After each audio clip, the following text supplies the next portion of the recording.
भारतबाट नेपालमा petrol diesel र मट्टितेलको मूल्य घटेर आयो। कति भयो त यसबारे सम्पूर्ण जानकारी। नयाँ सरकार गठनका लागि राष्ट्रपति विद्यादेवी भण्डारीबाट आह्वानको तयारी।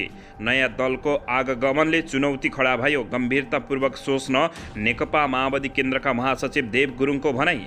प्रचण्ड ब्याक नभई गैर कम्युनिस्टबाटै बहुमत पुर्याउने प्रधानमन्त्री शेरबहादुर देउबाको रणनीति। नेकपा माओवादी केन्द्रले 3 पुसमा संसदीय दलको नेता चयन गर्ने, प्रचण्ड नै हुने निश्चित। धरानका मेयर हर्क साम्पाङलाई कानुनी कारबाही गर्न दलित आयोगको माग।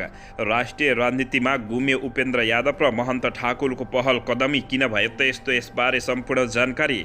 नवनिर्वाचित सांसदहरूलाई शपथको तयारी, ज्येष्ठ सदस्य को भन्नेमा भने अन्यल। सर्वदलीय बैठक बोलाउने सङ्घीय सांसदका महासचिवको भित्री तयारी यस्तो। काङ्ग्रेस संसदीय दलमा नम्बर 1 गेम। संस्थापन इत्तर पक्षबाट शेखर कोइरालाकै गगन थापा भन्ने अन्यलता कायमै। निर्वाचन आयोगको टोली प्रतिवेदन बुझाउन 7वटा प्रदेश जाने। गठबन्धनको सरकार बन्दा कर्मचारीमा काम नगर्ने प्रवृत्ति बढेको मुख्यमन्त्री पाण्डेको भनाई। मन्त्री परिषदको कार्यालय र गृहले खाउठाली नगर्दा दलका कार्यालय व्यवस्थापन गर्नमा ढिलाइ।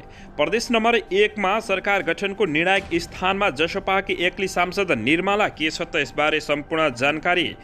गीत विवादित बनेपछि कमला घिमिरेले भनिन्, छोरी र बहिनी सम्झेर माफी दिनुहोला।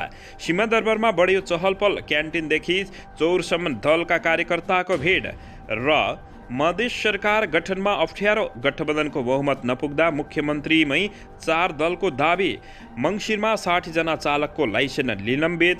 फिफा विश्वकप आज तेस्रो स्थानका लागि क्रोएसिया र मोरक्को खेल्दै। अब हेर्नुहोस् पुरा समाचार।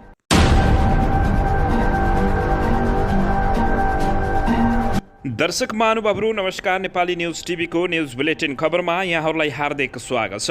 सदाझै आज पनि तपाईँहरूमाझ देश तथा विदेशका महत्त्वपूर्ण समाचार अपडेटका साथ उपस्थित भइसकेका छौँ। दर्शक महानुभावहरू, हामीलाई तपाईँहरूले कहाँदेखि हेर्दै हुनुहुन्छ नेपाल भए जिल्ला र ठाउँको नाम लेख्नुहोला। यदि विदेशमा हुनुहुन्छ भने आफू रहेको देशको नाम पनि लेख्न नभुल्नुहोला। र हाम्रो च्यानल नेपाली न्युज टिभीलाई अहिलेसम्म पनि सब्सक्राइब गर्नुभएको छैन भने सब्सक्राइब गर्नुहोला, साथै सँगै रहेको बेल आइकनलाई दबाउन पनि नभुल्नुहोला। आउनुहोस् दर्शक महानुभावहरू, आजको मुख्य समाचारबाट सुरु गरौँ।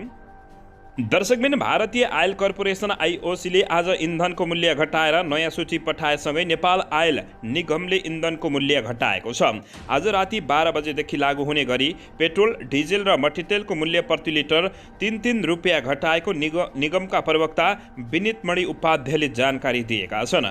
अब पेट्रोलको प्रति लिटर मूल्य रु 178 र डिजेलको प्रति लिटर मूल्य रु 175 पर्ने बताइएको छ। हवाई इन्धन र एलपी ग्यासको मूल्य भने यथावत नै रहेको निगमका प्रवक्ता उपाध्यायले जानकारी दिएका छन्।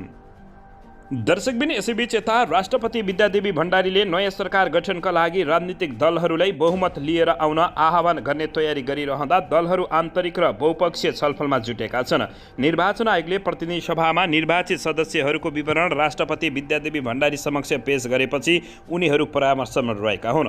राष्ट्रपतिका प्रमुख स्वकीय सचिव डाक्टर भेषराज अधिकारीले भने निर्वाचन आयोगले राष्ट्रपति ज्यू समक्ष बिहिबार प्रतिनिधि सभाको विवरण बुझाएपछि आवश्यक गृह कार्य सुरु भएको बताएको हो।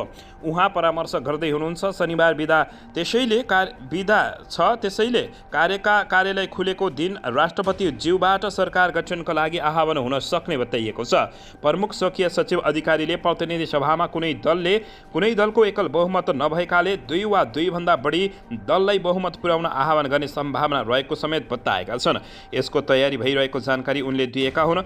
निर्वाचन आयोगले प्रतिनिधि सभाको प्रत्यक्षतर्फ निर्वाचित 165 र समानुपातिक निर्वाचित 110 गरी कुल 275 सदस्यको विवरण पेश गरेपछि राष्ट्रपति विद्यादेवी भण्डारीले सरकार गठनका लागि आह्वान गर्ने संवैधानिक व्यवस्था रहेको खबर प्राप्त भएको छ।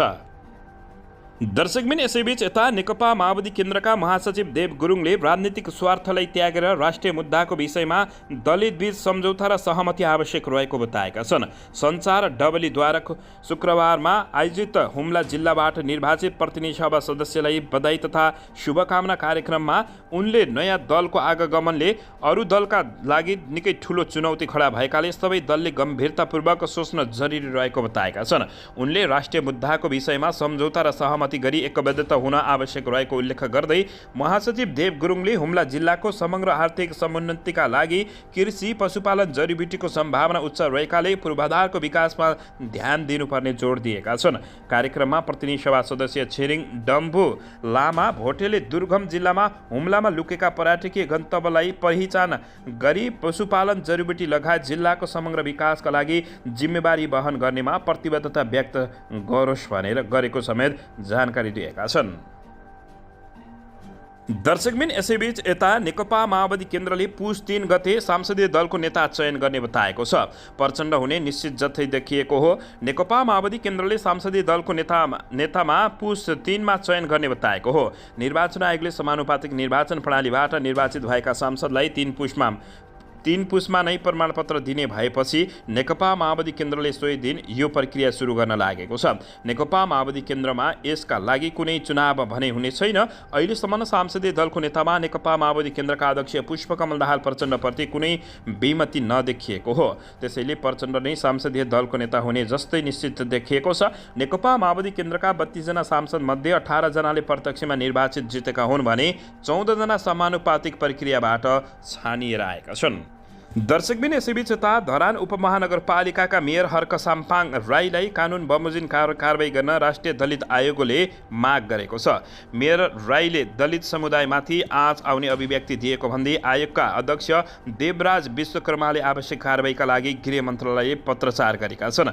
धरानकै कार्यपालिका सदस्यहरू सावित्री परिवार, देवीमाया विक र दिनेश गजमेर सहितका दलित जनप्रतिनिधि र सङ्घ सङ्गठनले पनि मेयर राईलाई कारबाही गर्न माग गरेका छन्। जनताको प्रतिनिधि र स्थानीय सरकार प्रमुख जस्तो गरिमामय पदमा आसीन व्यक्तिले संविधान प्रचलित मूल्य र मान्यता, अन्तर्राष्ट्रिय मानव अधिकारको भावना र मर्म विपरीत साम्प्रदायिक र कुनै जातप्रति अपमान हुने अभिव्यक्ति दिएको भन्दै उनलाई कानुन अनुसार कारबाही हुनुपर्ने माग उनीहरूले गरेका छन्।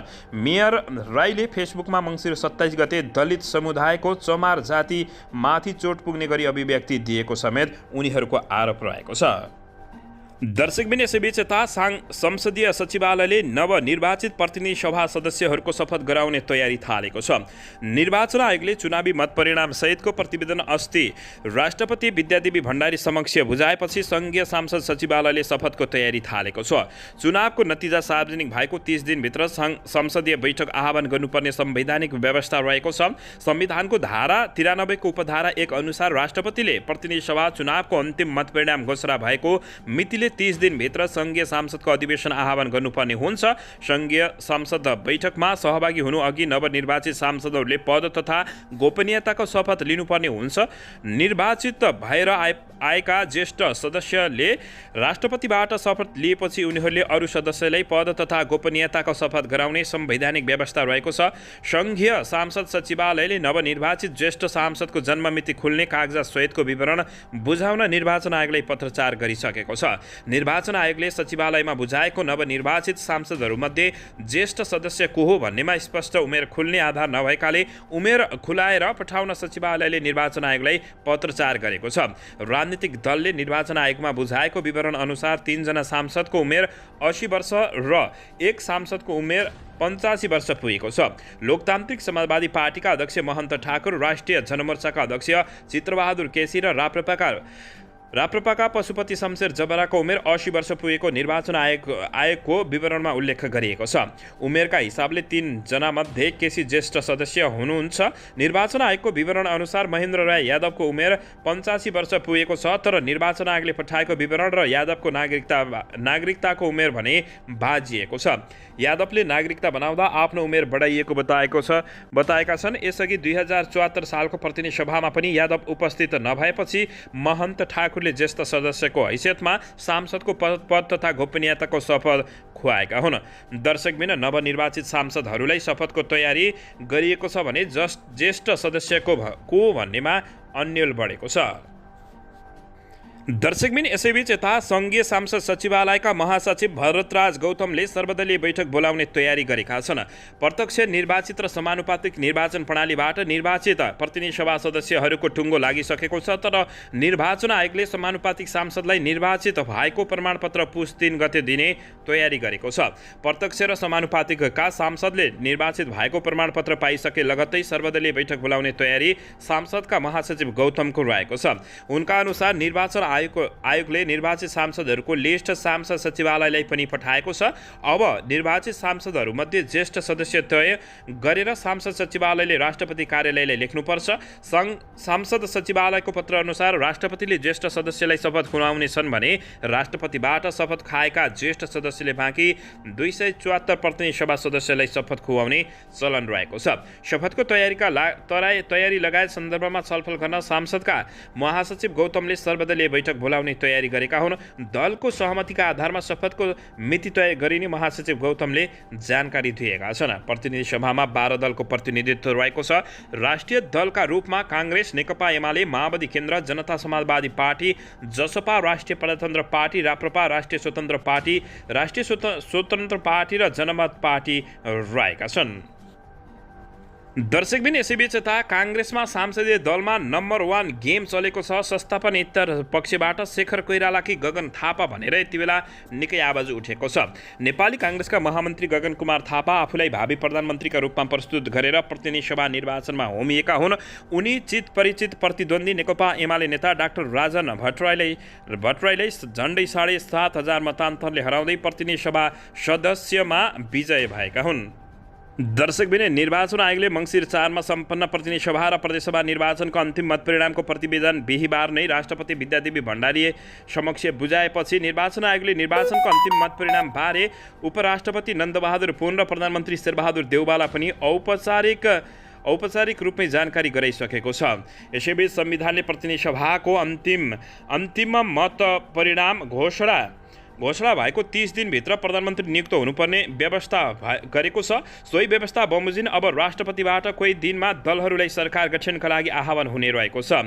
दर्शक महानुभावहरू यसैबीच यता निर्वाचन अगावै आफूलाई भावी प्रधानमन्त्रीका रूपमा प्रस्तुत गरेका महामन्त्री गगन कुमार थापा र समूहको नेतृत्व गरिरहेका नेता डाक्टर शेखर कोइराला दुवैले दलको नेतामा आकांक्षी राखेपछि इत्तर समूहलाई उम्मेदवार टुङ्ग्याउन सकस परेको छ।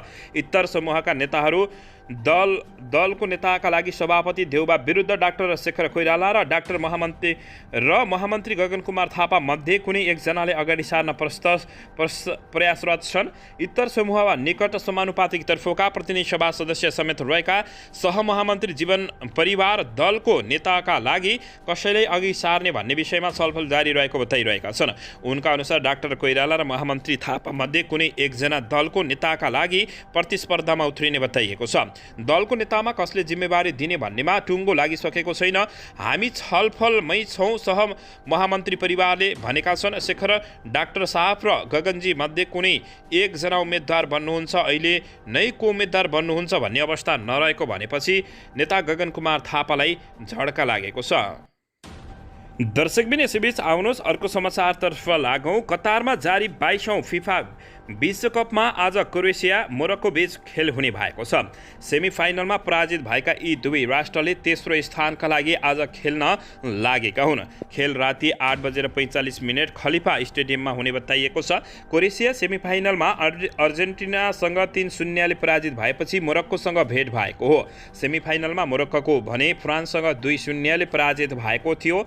यी दुवै टोलीको समूह चरणमै भेट भएको थियो। उक्त खेल बराबरी गर्दै दुवै टिमले अङ्क बाँडेका थिए। क्रोएसिया साबिक उपविजेता हो भने मोरक्को पहिलो पटक सेमिफाइनलमा पुगेको राष्ट्र रहेको छ। यो विश्वकपको फाइनल खेल भने आइतबार राति 9:15 बजे हुनेछ।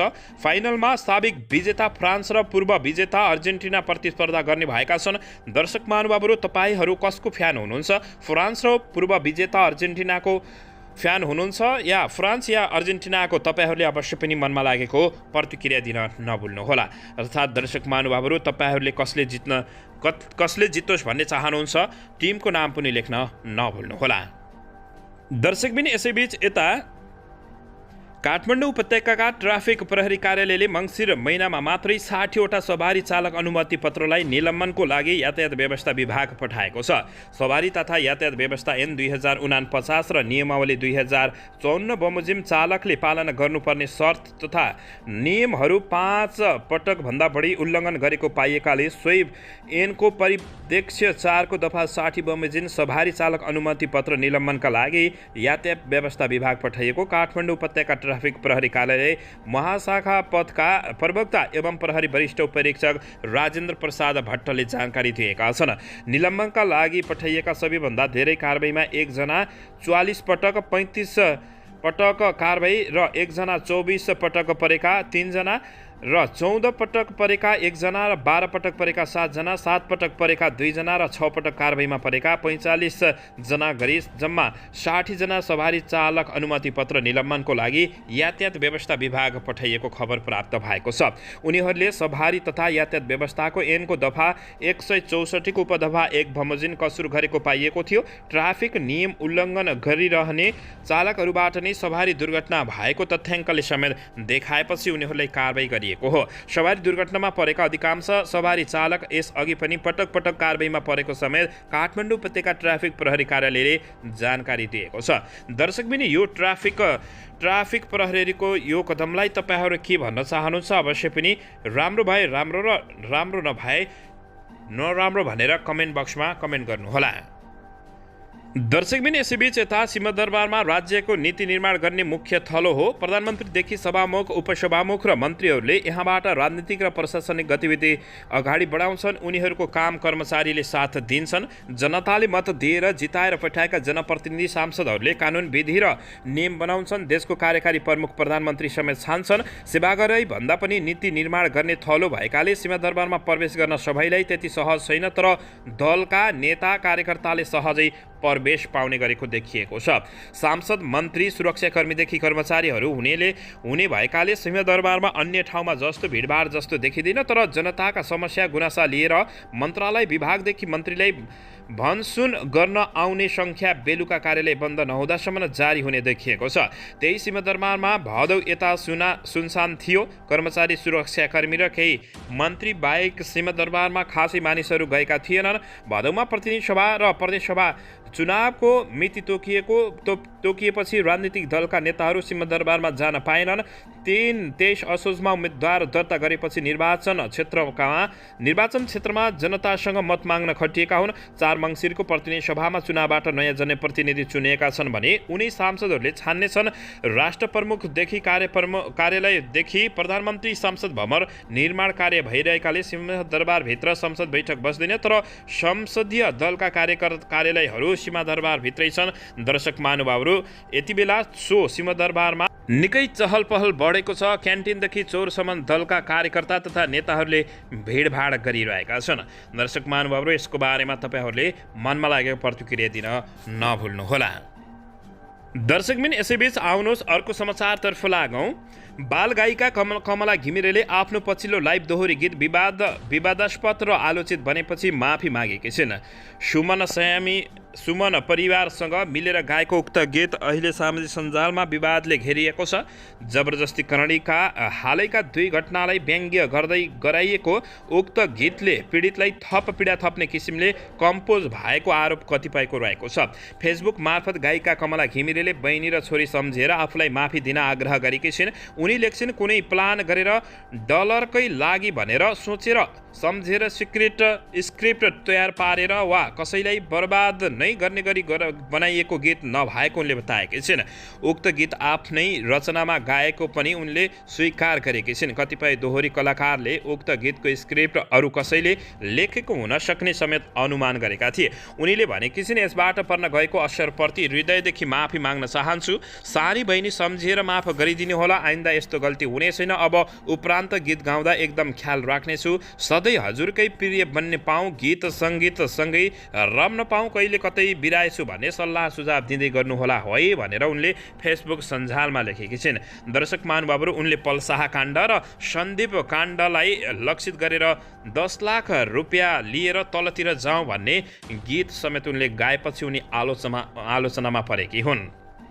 दर्शकबिन यसैबीच यता प्रतिनिधि र प्रदेश सभा चुनावको सम्पूर्ण मतपरिणाम आइसकेको छ। निर्वाचन आयोगका अनुसार देशको सबैभन्दा ठुलो पार्टी र सङ्घ र प्रदेश नेपाली काङ्ग्रेस बनेको छ भने दोस्रो ठुलो पार्टी नेकपा एमाले बनेको छ। त्यस्तै नेकपा माओवादी केन्द्र, राष्ट्रिय स्वतन्त्र पार्टी, जनता समाजवादी पार्टी, राष्ट्रिय जनता पार्टी, नेकपा एकीकृत समाजवादी पार्टी, नागरिक उन्मुक्ति पार्टी, जनमत पार्टी र राष्ट्रिय जनमोर्चाको पनि प्रतिनिधि सभामा उपस्थित रहनेछ। निर्वाचनको सम्पूर्ण नतिजा आएसँगै अबको सरकार कसको र कसले बन्नेछ भन्ने कौतूहलता छ। साथै प्रदेश सभा सरकारमा मुख्यमन्त्री र कुन दलबाट को बन्छ भन्ने कुरा पनि चासोको विषय रहेको छ। नयाँ निर्वाचनसँगै अहिलेको समीकरण परिवर्तन हुन्छ वा अहिलेकै गठबन्धनले प्रदेशसहित सङ्घमा पनि सरकार चलाउँछ, त्यो आगामी दिनमा देखिने नै छ। सङ्घीय संरचनामा देश गइसकेपछिको 5 वर्ष बितिसक्दा प्रदेशले गरेका अनुभव जनताले सङ्घीय प्रणालीबाट पाएका सहज सुविधामा कतिको परिवर्तन भएको छ त? सङ्घीय संरचनाले जनताको समस्या बुझ्ने छ कि छैन? यी सबै यथावत दर्शक महानुभावहरू जिज्ञासा राख्दा बागमती प्रदेशका मुख्यमन्त्री राजेन्द्र पाण्डेले गठबन्धनको सरकारभन्दा कर्मचारीहरूमा काम नगर्ने प्रवृत्ति बढेको बताएका छन्। दर्शकबिन यसैबीच यता निर्वाचन आयोगले टोलीको प्रतिवेदन बुझाउन 7वटा प्रदेशमा जाने तयारी गरेको खबर प्राप्त भएको छ। यता मधेस सरकार गठनमा अप्ठ्यारो परेको छ। गठबन्धनको बहुमत नपुग्दा मुख्यमन्त्रीमै 4 जना दलले नै आकाङ्क्षी दाबी गरेका छन्। प्रदेश 1 सरकार गठनको निर्णायक स्थानमा जसोपाकी एक्ली सांसद निर्मला भएपछि दर्शक महानुभावहरू उनलाई फकाउनेको लर्को चलेको खबर प्राप्त भएको छ। दर्शकबिन यसैबीच यता राष्ट्रिय राजनीतिमा उपेन्द्र यादव र महन्त ठाकुरको पहल कदमी यति बेला घुमेको छ। दर्शकबिन प्रचण्ड फेरि प्रधानमन्त्रीको दौडमा दौडिरहेका छन्। तपाईहरूले यसबारे मनमा लागेको प्रतिक्रिया दिनुहोला।